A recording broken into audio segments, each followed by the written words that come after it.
आप सुन रहे हैं जगत गुरु तत्वदर्शी संत रामपाल जी महाराज द्वारा लिखित पुस्तक मुसलमान नहीं समझे ज्ञान कुरान का पेज नंबर 47। प्रलय की जानकारी। Vertical bar. प्रलय का अर्थ है विनाश। यह दो प्रकार की होती है, आंशिक प्रलय तथा महाप्रलय।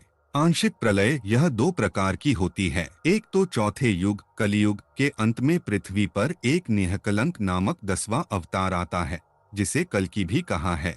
वह उस समय कलियुग के सर्व भक्तिहीन मानव शरीरधारी प्राणियों को अपनी तलवार से मारकर समाप्त करेगा। उस समय मानव की उम्र 20 वर्ष की होगी तथा 5 वर्ष खंड में होगी, अर्थात 15 वर्ष में सब बालक जवान वृद्ध होकर मर जाया करेंगे। 5 वर्षीय लड़की बच्चों को जन्म दिया करेगी। मानव कद लगभग 1.5 या 2.5 फुट का होगा। उस समय इतने भूकंप आया करेंगे कि पृथ्वी पर 4 फुट ऊंचे भवन भी नहीं बना पाया करेंगे। सर्व मानव धरती में बिल खोद कर रहा करेंगे। पृथ्वी उपजाऊ नहीं रहेगी। 3 हाथ लगभग 4.5 फुट नीचे तक जमीन का उपजाऊ तत्व समाप्त हो जाएगा।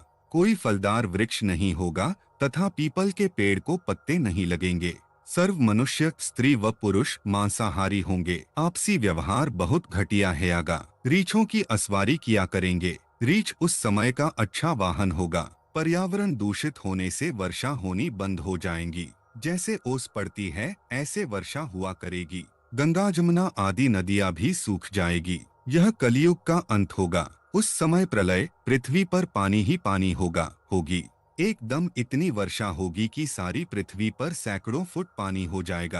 अति ऊंचे स्थानों पर कुछ मानव शेष रहेंगे। यह पानी सैकड़ों वर्षों में सूखेगा। फिर सारी पृथ्वी पर जंगल उग जाएगा। पृथ्वी फिर से उपजाऊ हो जाएगी। जंगल वृक्षों की अधिकता से पर्यावरण फिर शुद्ध हो जाएगा। कुछ व्यक्ति जो भक्ति युक्त होंगे ऊंचे स्थानों पर बचे रह जाएंगे। उनके संतान होगी, वह बहुत ऊंचे कद की होगी। चूंकि वायुमंडल में वातावरण की शुद्धता होने से शरीर अधिक स्वस्थ हो जाएगा। माता पिता छोटे कद के होंगे और बच्चे ऊंचे कद शरीर के होंगे। कुछ समय पश्चात माता पिता और बच्चों का युवा अवस्था में कद समान हो जाएगा। उस समय वातावरण पूर्ण रूप से शुद्ध होगा। इस प्रकार यह सतयुग का प्रारंभ होगा। यह पृथ्वी पर आंशिक प्रलय ज्योति निरंजन काल द्वारा की जाती है। दूसरी आंशिक प्रलय 1000 चतुर्युग पश्चात होती है। तब श्री ब्रह्मा जी का एक दिन समाप्त होता है। इतने ही चतुर्युग तक रात्रि होती है। एक रात्रि तक प्रलय रहती है। वास्तव में श्री ब्रह्मा जी का एक दिन 1008 चतुर्युग होता है। एक ब्रह्मा जी के दिन में 14 इंद्रों का शासन। आप सुन रहे हैं जगत गुरु तत्वदर्शी संत रामपाल जी महाराज द्वारा लिखित पुस्तक मुसलमान नहीं समझे ज्ञान कुरान का पेज नंबर 48। काल पूरा होता है। काल पूरा होता है। एक इंद्र का शासन काल 72 चौकड़ी युग का होता है। एक चौकड़ी चतुर्युगी में 4 युग होते हैं। नंबर 1 सतयुग जो 17,28,000 वर्षों का होता है। नंबर 2 त्रेता युग जो 12,96,000 वर्षों का होता है। नंबर 3 द्वापर युग जो 8,64,000 वर्षों का होता है। नंबर 4 कलयुग जो 4,32,000 वर्षों का होता है। चारों युगों के कुल 43,20,000 वर्ष हैं। गणना करने के लिए आसानी रहे इसलिए चतुर्युग से गणना की जाती है। ब्रह्मा का एक दिन 1008 चतुर्युग का होता है। इसको सीधा 1000 चतुर्युग गिनते हैं। जब ब्रह्मा का दिन समाप्त होता है तो पृथ्वी पाताल व स्वर्ग इंद्र लोक के सर्व प्राणी नाश को प्राप्त होते हैं। प्रलय में विनाश हुए प्राणी ब्रह्मा अर्थात काल जो ब्रह्मा लोक में रहता है तथा व्यक्त रूप से किसी को दर्शन नहीं देता, जिसे अव्यक्त मान लिया गया है, उस अव्यक्त ब्रह्मा के लोक में अचेत करके गुप्त डाल दिए जाते हैं। फिर 1000 चतुर्युग वास्तव में 1008 चतुर्युग की होती है कि ब्रह्मा की रात्रि समाप्त होने पर फिर इन तीनों लोकों पाताल पृथ्वी स्वर्ग लोक में उत्पत्ति कर्म प्रारंभ हो जाता है। उस समय ब्रह्मा विष्णु शिव लोक के प्राणी और ब्रह्मलोक महास्वर्ग के प्राणी बचे रहते हैं। यह दूसरी प्रकार की आंशिक प्रलय हुई।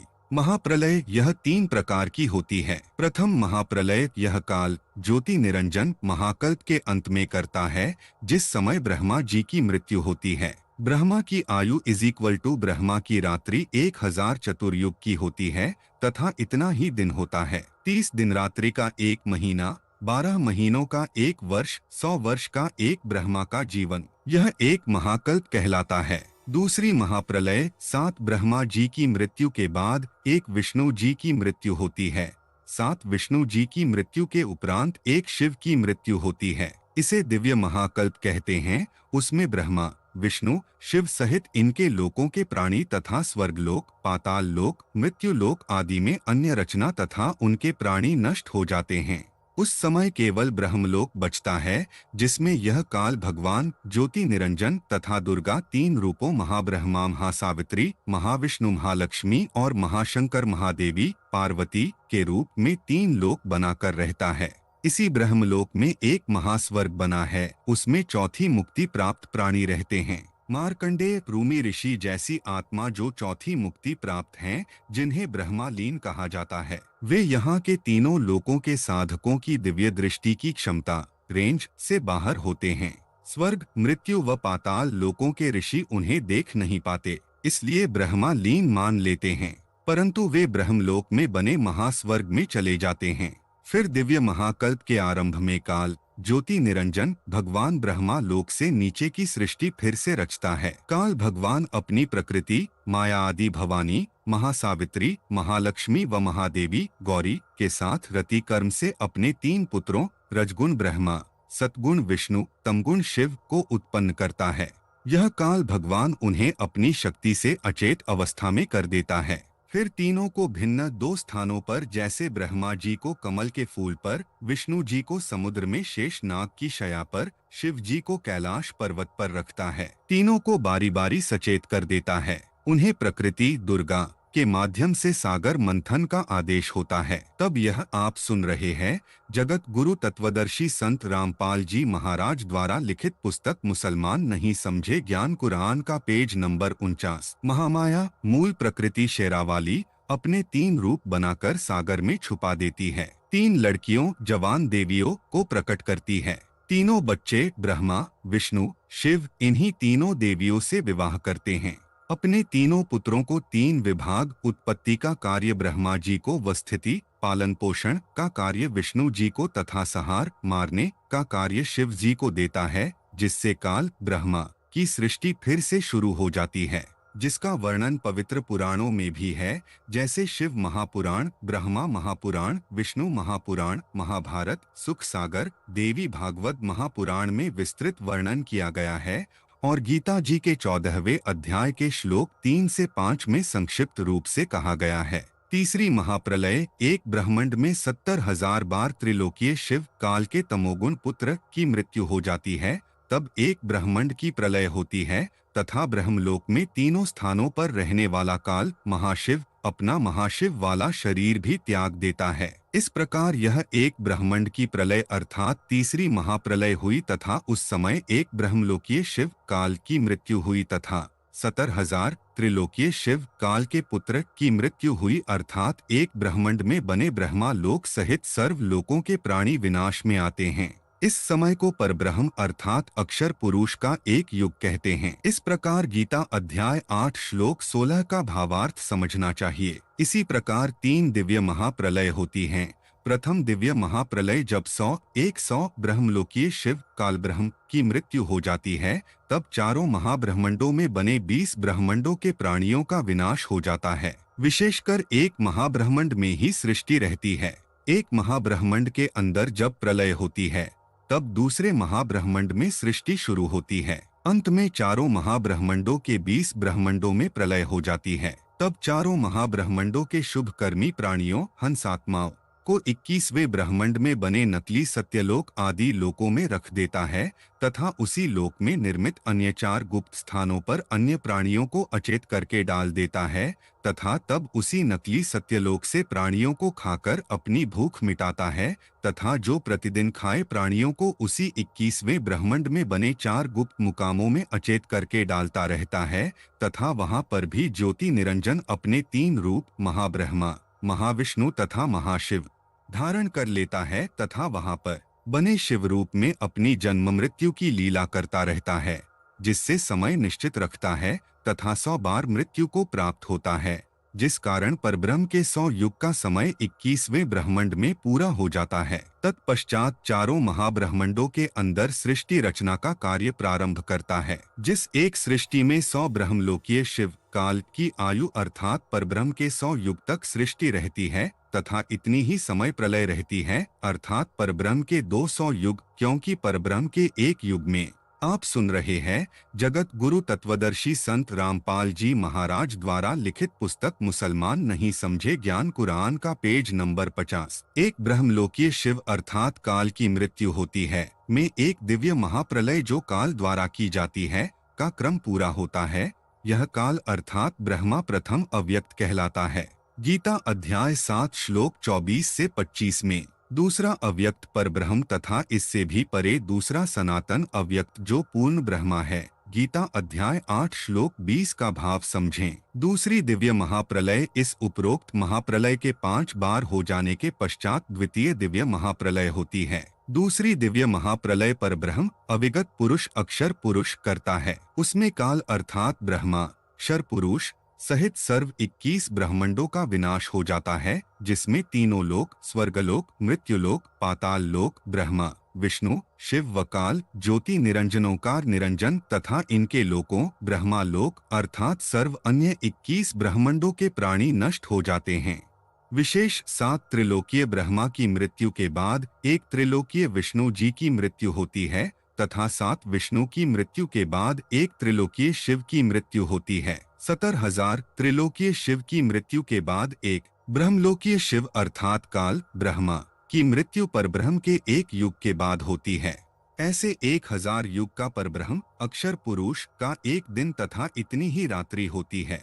अक्षर पुरुष की रात्रि का समय शुरू होने पर प्रकृति दुर्गा सहित काल ज्योति निरंजन अर्थात ब्रह्मा तथा इसके 21 ब्रह्मांडों के प्राणी नष्ट हो जाते हैं। तब परब्रह्म दूसरे अव्यक्त का 1000 युग का दिन समाप्त होता है।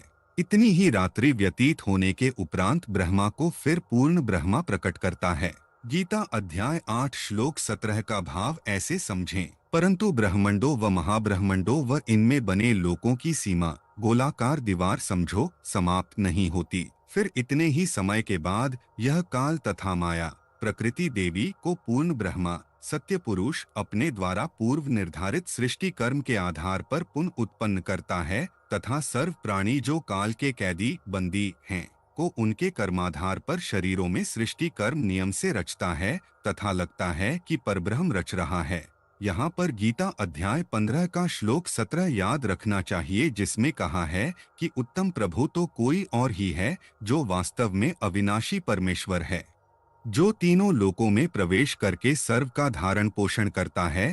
तथा गीता अध्याय 18 के श्लोक 61 में कहा है कि अंतर्यामी परमेश्वर सर्व प्राणियों को यंत्र मशीन के सदृश कर्माधार पर घुमाता है तथा प्रत्येक प्राणी के हृदय में स्थित है। गीता के पाठकों को फिर भ्रम होगा कि गीता अध्याय 15 के श्लोक 15 में काल ब्रह्मा कहता है कि मैं सर्व प्राणियों के हृदय में स्थित हूँ तथा सर्व ज्ञान अपोहन व वेदों को प्रदान करने वाला हूँ। हृदय कमल में काल भगवान महापार्वती दुर्गा सहित महाशिव रूप में रहता है तथा पूर्ण परमात्मा भी जीवात्मा के साथ अभेद रूप से रहता है, जैसे वायु रहती है गंध के साथ। दोनों का अभेद संबंध है परंतु कुछ गुणों का अंतर है। गीता अध्याय 2 के श्लोक 17 से 21 में भी विस्तृत विवरण है। इस प्रकार पूर्ण ब्रह्मा भी प्रत्येक प्राणी के हृदय में जीवात्मा के साथ रहता है। जैसे सूर्य आप सुन रहे हैं जगत गुरु तत्वदर्शी संत रामपाल जी महाराज द्वारा लिखित पुस्तक मुसलमान नहीं समझे ज्ञान कुरान का पेज नंबर 51 दूर स्थान पर होते हुए भी उसकी उष्णता व प्रकाश का प्रभाव प्रत्येक प्राणी से अभेद है तथा जीवात्मा का स्थान भी हृदय ही है। विशेष एक महाब्रह्मांड का विनाश परब्रह्म के 100 वर्षों के उपरांत होता है। इतने ही वर्षों तक एक महाब्रह्मांड में प्रलय रहती है। काल अर्थात ब्रह्मा ज्योति निरंजन को तो ऐसा जानो जैसे गर्मियों के मौसम में राजस्थान हरियाणा आदि क्षेत्रों में वायु का एक स्तंभ जैसा मिट्टी युक्त वायु आसमान में बहुत ऊंचे तक दिखाई देता है तथा चक्र लगाता हुआ चलता है, जो अस्थायी होता है, परंतु गंध तो वायु के साथ अभेद रूप में है।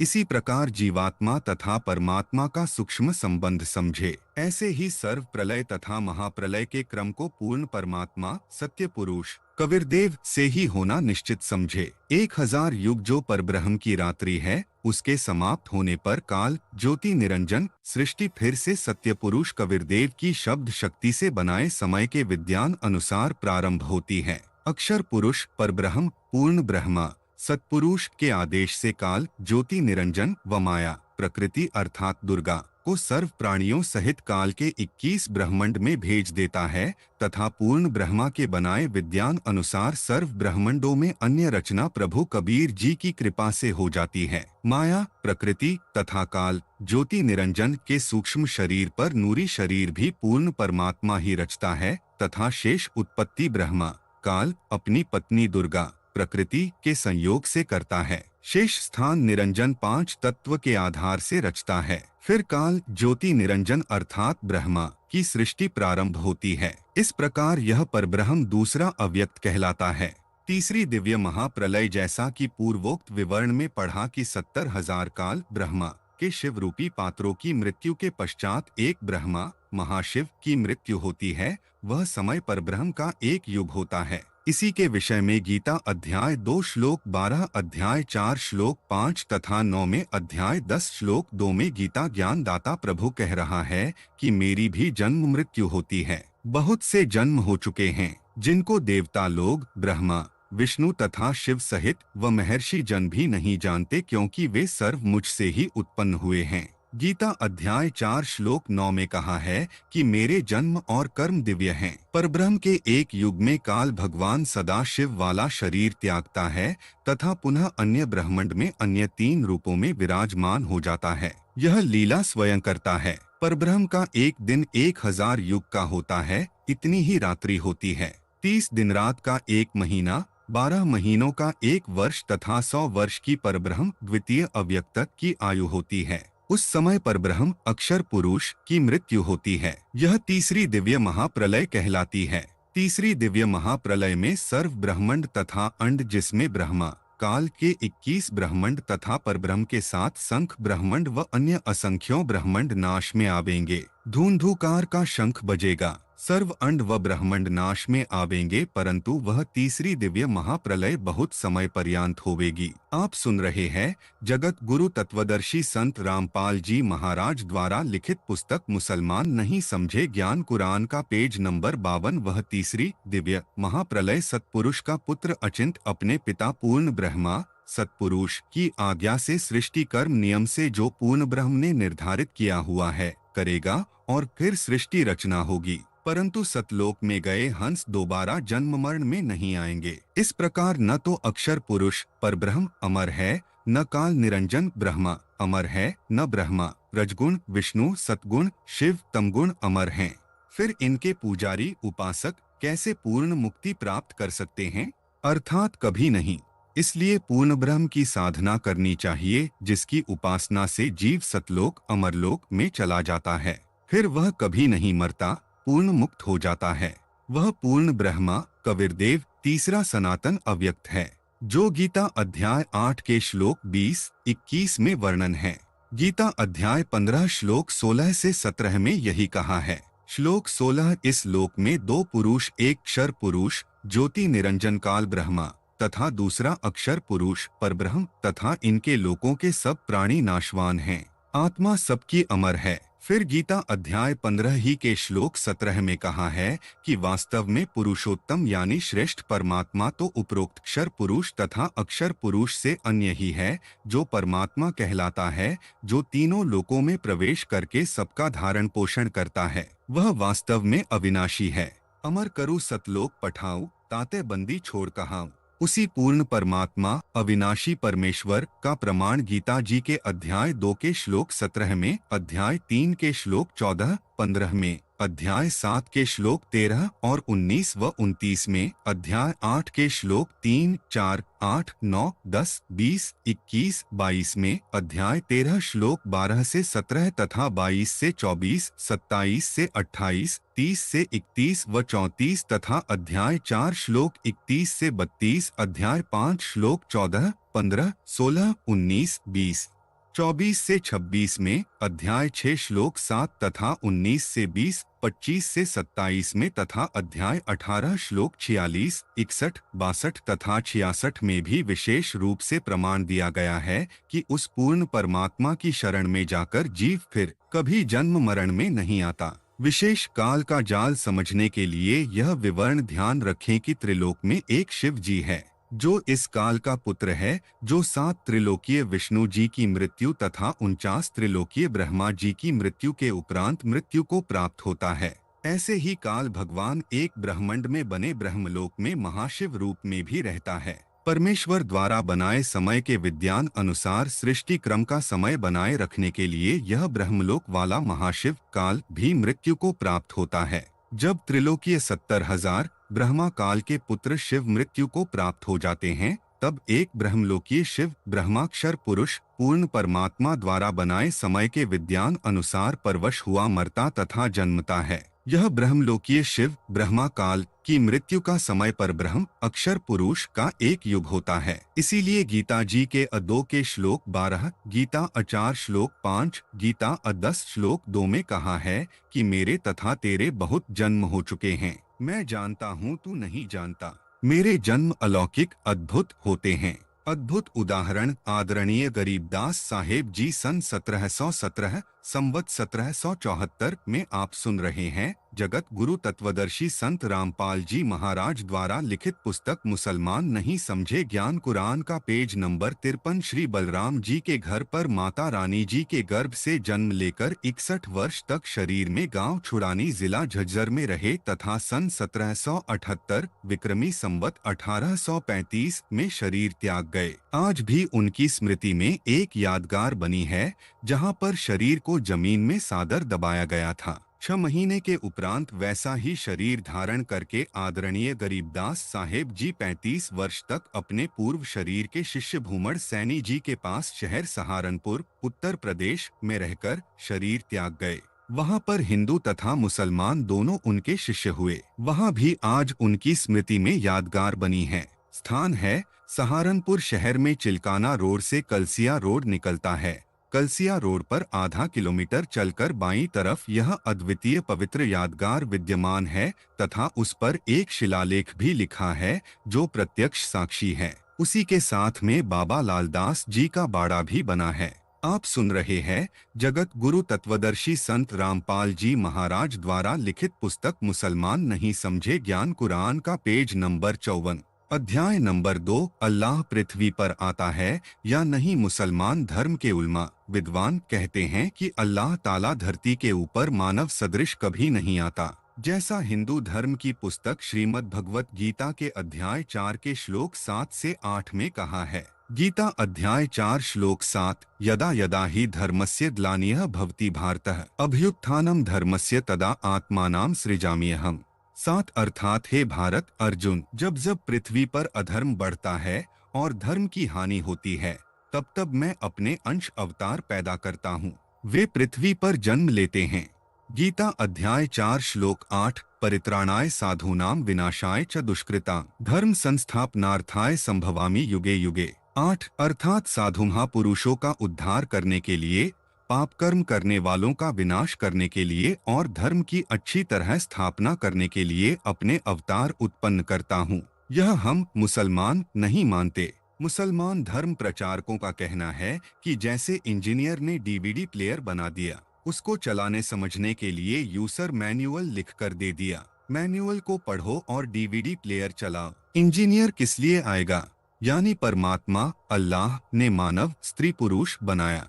फिर धर्म ग्रंथ जैसे पवित्र कुरान, बाइबल, तौरेत, जबूर तथा इंजिल अल्लाह ने मैनुअल भेज दिए। इनको पढ़ो और अपने धर्म कर्म करो। दास रामपाल दास का तर्क, यदि मैनुअल को जनसाधारण नहीं समझ पाता और उसका डीवीडी प्लेयर काम नहीं करता तो इंजीनियर उसे मैनुअल समझाने आता है। जैसे अल्लाह कबीर ने सूक्ष्म वेद रूपी मैनुअल काल ब्रह्मा ज्योति निरंजन के पास भेजा था। इसने सूक्ष्म वेद का अधूरा ज्ञान 4 वेदों गीता, कुरान, जबूर, तौरेत तथा इंजिल इन 4 किताबों आदि ग्रंथों में भेज दिया। उस अधूरे ज्ञान रूपी मैनुअल को भी ठीक से न समझकर सर्व धर्मों के व्यक्ति शास्त्रों के विपरीत साधना करने लगे तो कादर अल्लाह यानी इंजीनियर संपूर्ण अध्यात्म ज्ञान सूक्ष्म वेद रूपी मैनुअल लेकर आया था और युगों युगों में आता है, अच्छी आत्माओं को मिलता है, उनकी भक्ति में उलझन को सुलझाता है, उनको यथार्थ अध्यात्म ज्ञान बताता है।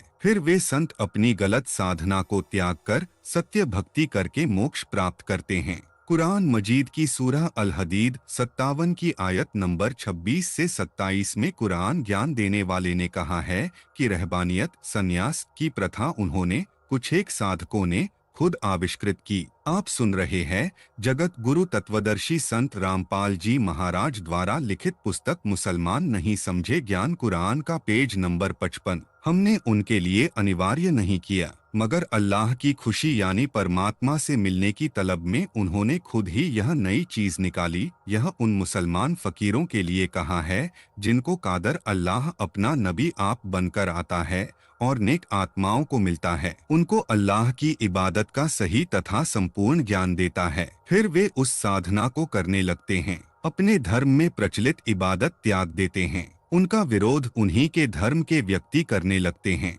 जिस कारण से वे संन्यास ले लिया करते थे। काल ब्रह्मा ज्योति निरंजन प्रत्येक धर्म के व्यक्तियों को भ्रमित करके उनके अपने धर्म ग्रंथों के विपरीत इबादत बताता है, अपने दूत भेजता रहता है, तप करने की प्रेरणा करता है, कठिन साधना करने की प्रेरणा करता है, परमात्मा प्राप्ति की तड़फ में साधक वह करने लगता है। पूर्ण परमात्मा कादर अल्लाह उनको मिलता है। यथार्थ आसान नाम जाप करने की विधि इबादत पूजा बताता है। उदाहरण के लिए शेख फरीद जी पहले मुसलमान धर्म में प्रचलित साधना करते थे, फिर एक तपस्वी फकीर के बताए अनुसार गलत साधना कर रहे थे। स्वयं अल्लाह ताला जिंदा बाबा के वेश में उनको मिले, यथार्थ भक्ति विधि बताई, उनका कल्याण हुआ। पढ़ें शेख फरीद के विषय में अध्याय अल खिज्र अल अकबीर की जानकारी में पृष्ठ 196 पर। धर्मदास जी बांधवगढ़ को मिले जो श्री राम, श्री कृष्ण, श्री विष्णु तथा श्री शिव जी को पूर्ण परमात्मा मानकर इन्हीं की भक्ति पर दृढ़ था। पूर्ण ब्रह्मा जिंदा बाबा के वेश में मथुरा शहर भारत में तीर्थ पर मिले, उस सच्चे मालिक की अपनी जानकारी दी, सत्य साधना की विधि बताई। धर्मदास जी ने अपनी गलत धारणा तथा गलत साधना त्याग कर सत्य साधना परमात्मा कबीर जी द्वारा बताई करके मानव जीवन धन्य किया। दादू दास जी को मिले, उनको सत्य भक्ति बताई, उनका कल्याण किया। स्वामी रामानंद जी महर्षि को काशी शहर भारत में मिले। जब अल्लाह ताला कबीर जी लीला करने के लिए धरती पर 120 वर्ष रहे, स्वामी रामानंद जी ने अधूरा मैनुअल यानी चारों वेदों व गीता वाला ज्ञान भी ठीक से नहीं समझा था, गलत अर्थ कर रखे थे। गलत साधना श्री विष्णु जी को पूर्ण परमात्मा मानकर कर रहा था। समर्थ परमेश्वर कबीर जी ने स्वामी रामानंद जी को वेदों से व गीता से ही समझाया कि यदि आप मानते हैं कि गीता श्री कृष्ण ने कहा तो गीता अध्याय 2 श्लोक 12, अध्याय 4 श्लोक 5, अध्याय 10 श्लोक 2 में गीता ज्ञान दाता अपने को जन्म मृत्यु के चक्र में बता रहा है, वह नाशवान है।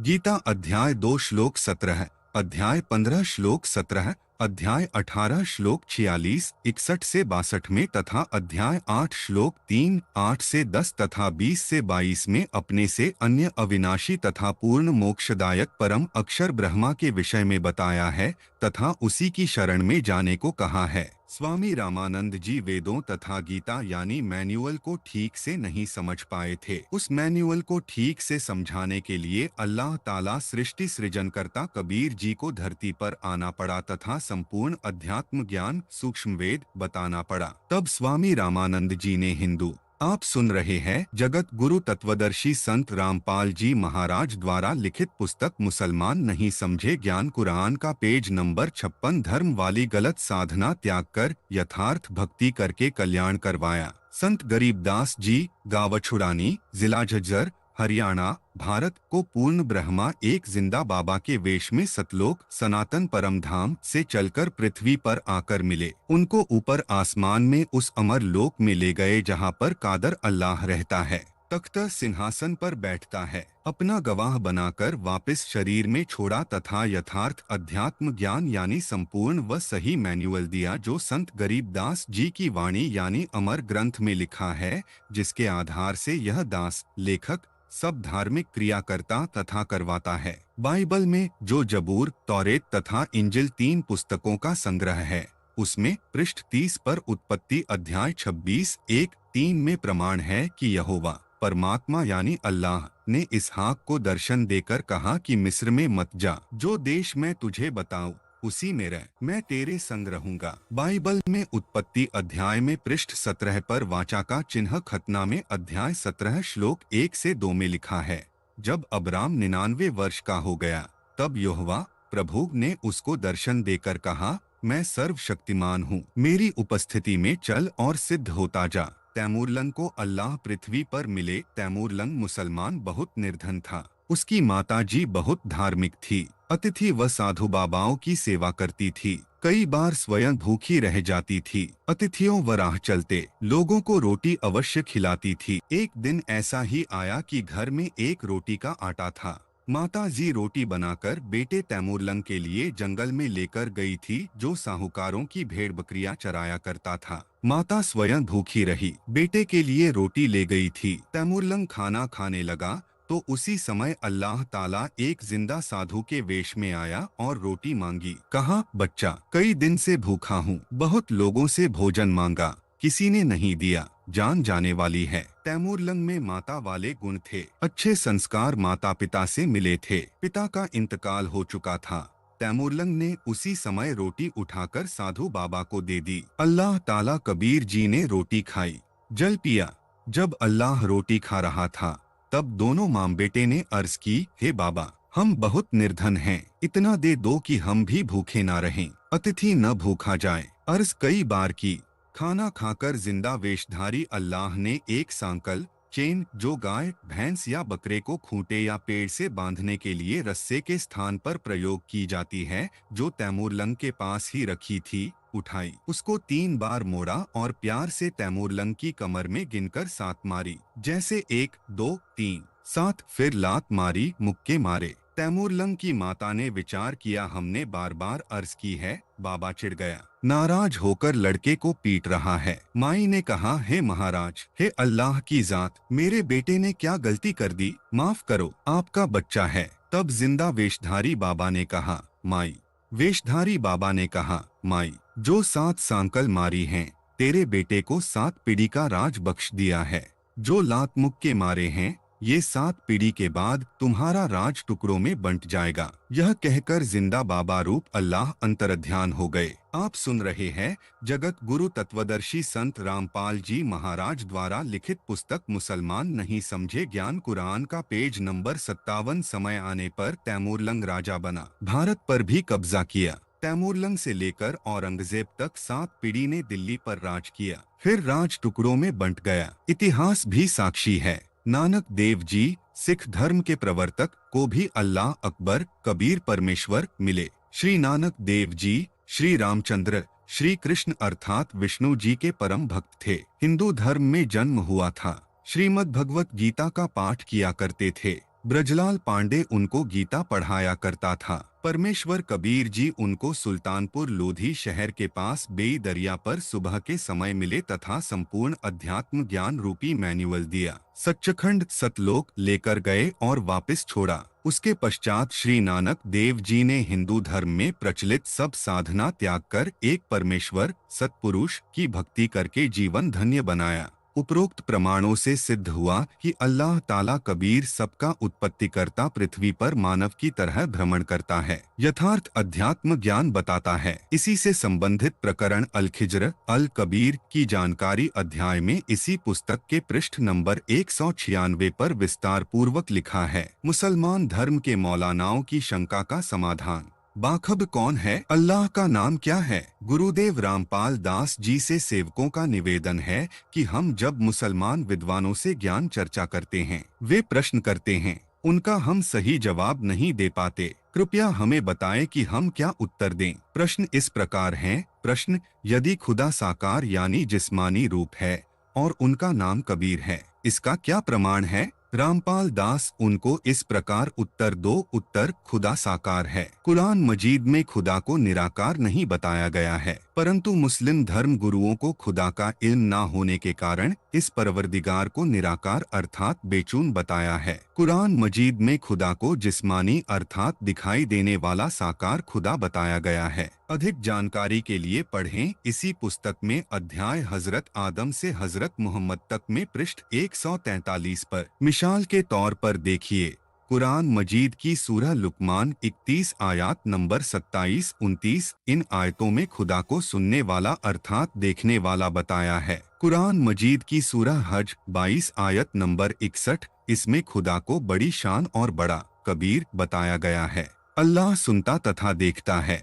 आप सुन रहे हैं जगत गुरु तत्वदर्शी संत रामपाल जी महाराज द्वारा लिखित पुस्तक मुसलमान नहीं समझे ज्ञान कुरान का पेज नंबर 58 सूरह मोमिन 40 आयत नंबर 12 में कबीर का अर्थ बड़ा किया है, जबकि कबीर ही लिखना था। इन आयतों से यह साबित होता है कि अल्लाह साकार अर्थात जिस्मानी है। इन इल्म न रखने वाले मुस्लिम धर्मगुरुओं ने खुदा के असली नाम कबीर का अर्थ बड़ा कर दिया है, जो कि गलत है।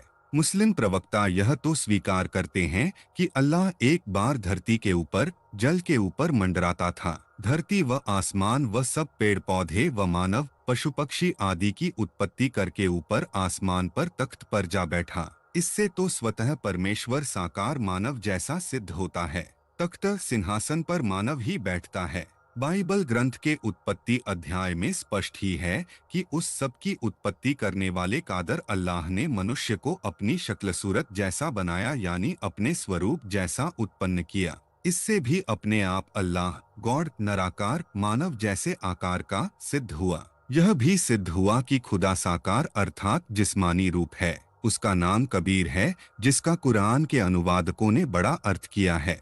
मिसाल के तौर पर सूरह मुअमिन 40 आयत 12, जालिकुम बिअन्नहु इजा दुअल्लाहु बहदहु कफरतुम व युशरक बिही तुअमिनु फल हुक्मु लिल्लाहिल अलील कबीर। 12, मुसलमानों का किया अनुवाद, यह इसलिए कि जब तन्हा खुदा को पुकारा जाता था तो तुम इनकार कर देते थे, अगर उसके साथ शरीक मुकर किया जाता था तो मान लेते थे। तो हुक्म तो खुदा ही का है जो सबसे ऊपर और सबसे बड़ा है। 12 सूरह मोमिन 40 आयत 12 का रामपाल द्वारा किया सही अनुवाद, मरने के पश्चात कयामत के दिन जो नरक में डाले जाएंगे, तब वे अपनी गलती को मानकर क्षमा चाहेंगे तो उनको कहा जाएगा कि जब तुमको एक खुदा की इबादत के लिए कहा जाता था तो तुम इनकार कर देते थे, खुदा के सिवाय किसी अन्य देव या मूर्ति की पूजा के लिए कहते थे तो मान लेते थे। वह हुक्म खुदा के सिवा अन्य को न पूजने का हुक्म तो उस सर्वोपरि खुदा कबीर का ही है।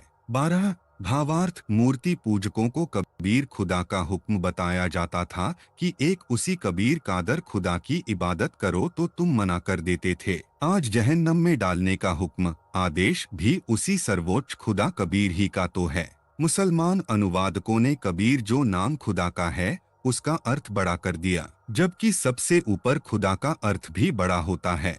फिर कबीर का अर्थ करना उचित नहीं है। सबसे ऊपर का अर्थ बड़ा ही होता है तो सबसे ऊपर बड़ा अर्थ करना अनुचित है। यह सबसे ऊपर वाले यानी सबसे बड़े खुदा कबीर का हुक्म ही है। यह अर्थ सही है। और देखें सूरह सबा 34 आयत नंबर 23, वला तनफउ शफातु इंदहु इल्ला लिमन अजिन लहु हत्ता इजा फुज्रिय अन कुलुबिहिम कालू माजा काल रब्बुकुम कालुल हक व हुवल अलीउल कबीर। 23 आप सुन रहे हैं जगत गुरु तत्वदर्शी संत रामपाल जी महाराज द्वारा लिखित पुस्तक मुसलमान नहीं समझे ज्ञान कुरान का पेज नंबर 59 मुसलमान विद्वानों द्वारा किया गया हिंदी अनुवाद, सूरह सबा 34 आयत नंबर 23। और खुदा के यहाँ किसी के लिए सिफारिश फायदा न देगी मगर उसके लिए जिसके बारे में वह इजाजत बख्शे, यहाँ तक कि जब उनके दिलों से बेचैनी दूर कर दी जाएगी तो कहेंगे कि तुम्हारे परवरदिगार ने क्या फरमाया है। फरिश्ते कहेंगे कि हक फरमाया है और वह ऊंचे मर्तबे वाला और बहुत बड़ा है। 23 इसका सही अनुवाद रामपाल दास द्वारा किया गया। सूरह सबा 34 आयत नंबर 23। और खुदा के यहाँ कोई सिफारिश लाभ नहीं देगी। जो जैसे कर्म करके आया है उसे उसका फल स्वतः मिलेगा, मगर उसके लिए जिसके बारे में वह इजाजत बख्शे। यहाँ तक कि जब उनके दिलों की बेचैनी दूर कर दी जाएगी तो वे कहेंगे कि तुम्हारे परवरदिगार ने क्या फरमाया है। फरिश्ते कहेंगे कि हक फरमाया है, यानी सबको सबके किए कर्म का फल दिया जाए। वह कबीर परवरदिगार बहुत ऊंचे मर्तबे वाला है, यानी वह कबीर अल्लाह सबसे ऊपर शक्ति वाला है, यानी कबीर खुदा सर्वशक्तिमान है। 23 अब देखें सूरह मुल्क 67 आयत नंबर 9 कालू बलाकत जाना नजीरून फ़कत जबना वकुलनामा नज़्ज़लल्लाहु मिन शैइन इन अंतुम इल्लाफी जलालिन कबी 9 मुसलमान विद्वान द्वारा किया गया अनुवाद। आयत नंबर 9 वे कहेंगे क्यों नहीं, जरूर हिदायत करने वाला आया था, लेकिन हमने उसको झुठला दिया और कहा कि खुदा ने तो कोई चीज नाजिल ही नहीं की, तुम तो बड़ी गलती में पड़े हुए हो। 9 इस अनुवादकर्ता ने इस आयत के अनुवाद में भी कबीर का अर्थ बड़ा किया है। सूरह मुल्क 67 आयत नंबर 9 यथार्थ अनुवाद रामपाल दास द्वारा आयत नंबर 9 से पहले वाली आयतों में बताया है कि जो इस कुरान का ज्ञान बताने वाले नबी से लोग कहते हैं कि तू झूठ बोल रहा है और अल्लाह की हिदायतों की पालना न करके गलत साधना करके मरेंगे, फिर वे नरक दोजख में डाले जाएंगे तो उनसे दोजख के दरोगा थानेदार पूछेंगे कि क्या तुम्हारे पास कोई हिदायत देने वाला रसूल मैसेंजर नहीं आया था, तुमने गलत काम किए और कष्ट भोगने आ गए। इस आयत नंबर 9 में बताया है कि वे कहेंगे कि हिदायत देने वाला यानी नबी तो आया था, हमने उसको यह कहकर झुठला दिया कि कबीर खुदा ने कोई चीज जैसा तू बता रहा है नाजिल नहीं की है, तुम गलत कह रहे हो। विशेष कबीर अरबी भाषा का शब्द माना जाता है जिसका अर्थ बड़ा है। वैसे कोई भी शब्द है उसका अर्थ तो होता ही है। जैसे सूरज प्रकाश एक देश के राजा का नाम था, उसकी महिमा में कहा था कि राजा सूरज प्रकाश ने अपने नागरिकों के भले के लिए अनेकों काम किए, न्यायकारी था, नेक राजा था। यह महिमा दोहों साखियों या कविता रूप में थी। यदि कोई उसका अनुवाद करे और उसके अनुवाद में सूरज प्रकाश का अर्थ सूर्य की रोशनी कर दे। आप सुन रहे हैं जगत गुरु तत्वदर्शी संत रामपाल जी महाराज द्वारा लिखित पुस्तक मुसलमान नहीं समझे ज्ञान कुरान का पेज नंबर 60। और सूरज प्रकाश न लिखे तो यह कैसे पता चलेगा कि उस देश के राजा का नाम क्या है जिसने जनहित के कार्य किए थे। ऊपर की आयतों में यदि अल्लाह से संबंधित प्रकरण नहीं होता, अन्य प्रकरण कोई नशा निषेध या धर्म कर्म का वर्णन होता और उसमें कबीर शब्द होता और उसका अर्थ बड़ा किया होता तो ठीक था, परंतु इसमें परमात्मा का जिक्र है, इसलिए कबीर को कबीर ही लिख दिया जाए तो अल्लाह का नाम स्पष्ट होता जाता है, जो अनिवार्य है, और ग्रंथ की सार्थकता स्पष्ट होती है। और पढ़ें सूरह फातिह 1 आयत नंबर 1-7 बिस्मिल्लाहिर्रहमानिर्रहीम। इसमें खुदा को रहीम कहा है। रहीम का मतलब रहम करने वाला। इस आयत का हिंदी अनुवाद शुरू करता हूँ खुदा का नाम लेकर जो बड़ा मेहरबान व निहायत रहम वाला है। इसमें कबीर नाम मूल पाठ में नहीं है, परंतु उसका नाम कबीर है, यह भी लिखना चाहिए। संत रामपाल जी महाराज बाखब द्वारा बताए ज्ञान को समझकर आज बहुत बड़ा जन समूह अपने रहमान कादर रब प्रभु कबीर को पहचानकर सतभक्ति कर रहा है, अर्थात वे सच्ची इबादत कर रहे हैं। इस आयत का सही तर्जुमा अर्थात अनुवाद इस प्रकार है, शुरू करता हूँ खुदा का नाम लेकर जो कबीर बड़ा मेहरबान निहायत रहम वाला है। वो खुदा कबीर है जो सभी चीजों का जानकार है तथा जिसमें ये गुण हैं। विशेष सूरह फातिह 1 में 7 आयत हैं। मुसलमान समाज कहता है कि यह कुरान का ज्ञान जिसने भेजा है वह हमारा रब है, उसका दिया बताया इल्म ज्ञान जबरील फरिश्ता बिन मिलावट व फेरबदल किए ज्यों का त्यों लाया और हजरत मोहम्मद को दिया। कुरान ज्ञान दाता ने कहा है कि शुरू अल्लाह के नाम से जो बड़ा ही मेहरबान और रहम करने वाला है। यदि इसके तर्जुमा में ऐसे लिख दिया जाए कि शुरू कबीर अल्लाह के नाम से जो बड़ा ही मेहरबान और रहम वाला है तो और सार्थकता बन जाती है। आयत नंबर 1 तारीफ प्रशंसा अल्लाह के लिए जो सारे जहान का रब सबका मालिक है। आयत नंबर 2 वह बड़ा ही मेहरबान और दया करने वाला है। आयत नंबर 3 अंतिम न्याय के दिन का मालिक है, सबके कर्मों का लेखा वही करता है, उसी के अधिकार में है। आयत नंबर 4 हम तेरी ही इबादत पूजा करते हैं और तुझसे ही मदद चाहते हैं। आयत नंबर 5 हमको सीधा मार्ग दिखा। आयत नंबर 6 उन लोगों का मार्ग जो तेरे कृपा पात्र हुए। आयत नंबर 7 जो तेरे गजब प्रकोप के भागी नहीं हुए हैं, जो भटके हुए नहीं हैं। विशेष इस सूरह में कुरान ज्ञान देने वाला अपने से अन्य कादर अल्लाह सबके मालिक की इबादत करने को कह रहा है। उसकी महिमा बता रहा है कि मैं उसकी प्रशंसा कर रहा हूँ जो सारे जहान का रब पालनहार सृजनहार मालिक है। वह कबीर बड़ा मेहरबान है और दया करने वाला है। सब कर्मों का हिसाब वही करता है। उसी से प्रार्थना की है कि तेरी आप सुन रहे हैं। जगत गुरु तत्वदर्शी संत रामपाल जी महाराज द्वारा लिखित पुस्तक मुसलमान नहीं समझे ज्ञान कुरान का पेज नंबर 61। इबादत करने वालों को सच्चा भक्ति का मार्ग बता। विचार करें, अल्लाह का कोई नाम भी है, वह नाम लिखना भी अनिवार्य है। जैसे प्रधानमंत्री की महिमा बताए तो उसका नाम भी बताना होता है। मुसलमान प्रचारक यही गलती किए हुए हैं। जिन साधकों यानी संतों महापुरुषों को वह अल्लाह आसमान से अपने तख्त सिंहासन से चलकर पृथ्वी पर आकर मिला, उनको यथार्थ ज्ञान बताया, अपना वह लोक दिखाया जिसमें उसका तख्त सिंहासन है, जो सब जन्नतों से उत्तम जन्नत सतलोक है। उन संतों को फिर पृथ्वी पर छोड़ा। उन महान आत्माओं ने आंखों देखा अल्लाह का स्वरूप नाम तथा स्थान बताया है। हमने उन महापुरुषों पर विश्वास करना चाहिए। हजरत मोहम्मद को जबरील जिस अल्लाह के पास ले गया, उसने तो नबी जी को दर्शन भी नहीं दिए। उस पर्दे के पीछे वाले अल्लाह के विषय में उन महात्माओं ने बताया कि वह ज्योति निरंजन काल है जो सबको अपने जाल में फंसा कर रखे हुए है। यह जीव को भ्रमित करके रखता है, स्पष्ट ज्ञान नहीं बताता, अधूरा ज्ञान बताता है। इसको श्राप लगा है 1 लाख मानव को प्रतिदिन खाने का। अधिक जानकारी सृष्टि रचना नामक अध्याय में इसी पुस्तक में पढ़ें, सब स्पष्ट हो जाएगा। संत रामपाल दास गुरुदेव जी से निवेदन है कि हम किसी मौलवी से ज्ञान करते हैं तो वे प्रश्न करते हैं जिनका उत्तर हम ठीक से नहीं दे पाते। कृपया निम्न प्रश्नों का जवाब बताएं, हम क्या दें? प्रश्न, यदि खुदा कबीर है तो आप बाखबर संत रामपाल जी की पूजा अर्थात इबादत क्यों करते हो? बहुत से हमारे मुस्लिम भाइयों का कहना है कि यदि खुदा कबीर साहेब है तो आप संत बाखबर रामपाल जी महाराज की फोटो की इबादत क्यों करते हो?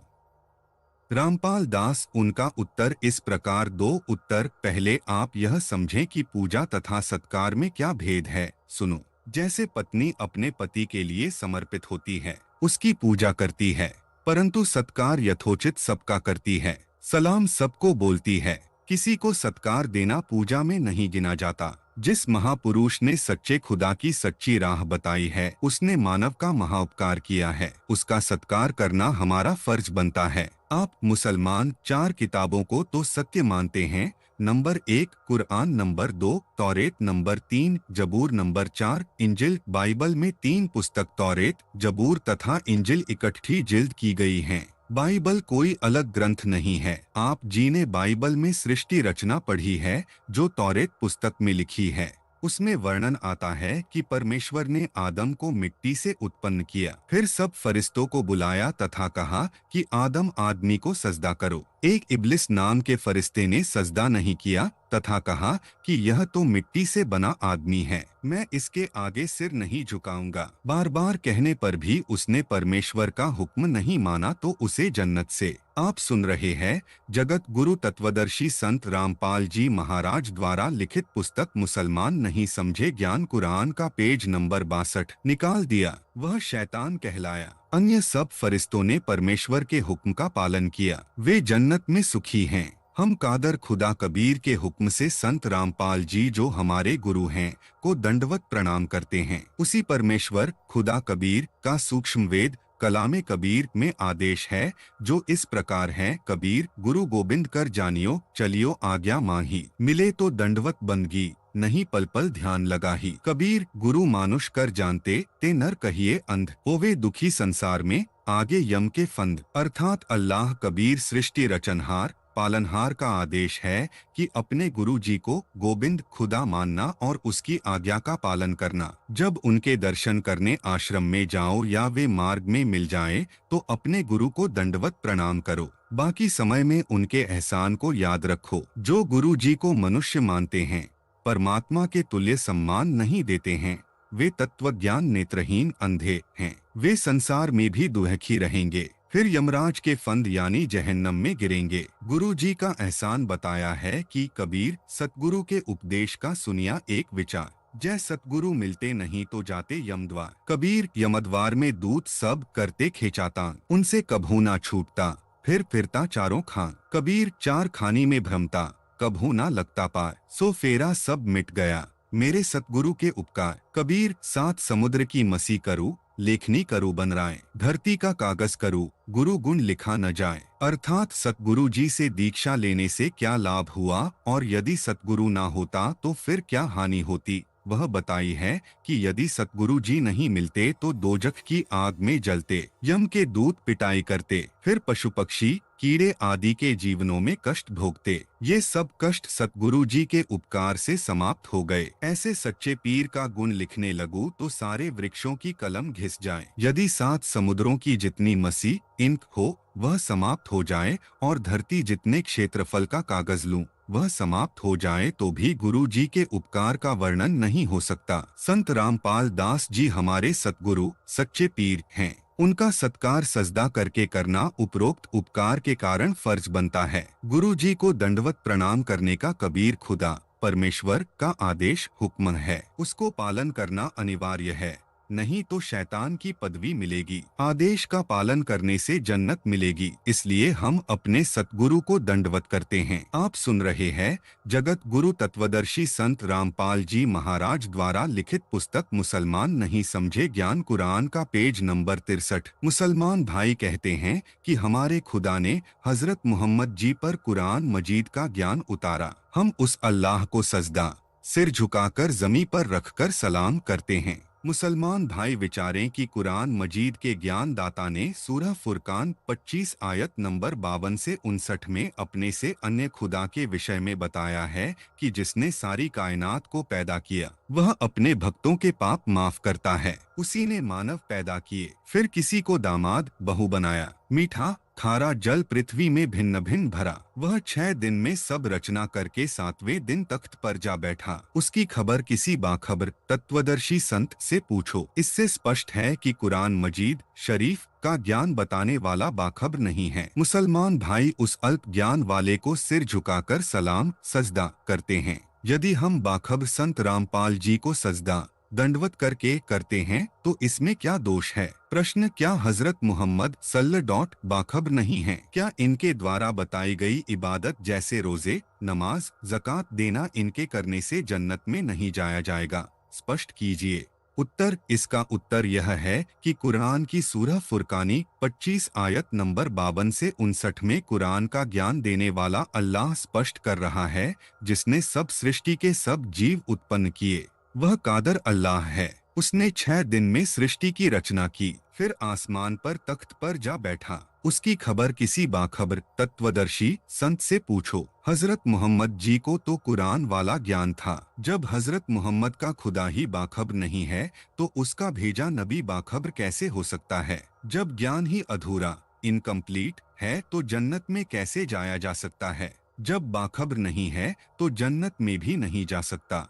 संत गरीबदास जी ने कहा है कि नबी मोहम्मद नहीं बहिसत सिधाना, पीछे भूला है तुर्काना। अर्थात नबी मोहम्मद ही बहिसत स्वर्ग नहीं गया, उसके पीछे लगकर सब तुर्क मुसलमान यथार्थ भक्ति मार्ग को भूले हुए हैं, वे भी जन्नत में नहीं जा सकते। हजरत मोहम्मद कुरान शरीफ को बोलने वाले खुदा के भेजे हुए पैगंबर हैं, ना कि अल्लाह कबीर के भेजे हुए। इसके लिए आप जी एक नज़र जीवनी हजरत मोहम्मद पर डालें, जिससे पता चलेगा कि हजरत मोहम्मद पाक आत्मा रूह को पूरी जिंदगी दुखों का सामना करना पड़ा। बचपन में ही अब्बू, पिताजी, अम्मी, माताजी का साया उनके ऊपर नहीं रहा। उनके चाचा जी ने उनकी परवरिश की थी। जवान हुए तो 2 बार विधवा बेवा हो चुकी खदीजा से निकाह हुआ, वो भी ज्यादा समय तक उनके साथ न रह सकी। 3 पुत्र तथा 4 बेटी संतान हुई। उनकी आंखों के सामने उनके तीनों पुत्र भी इंतकाल को प्राप्त हुए।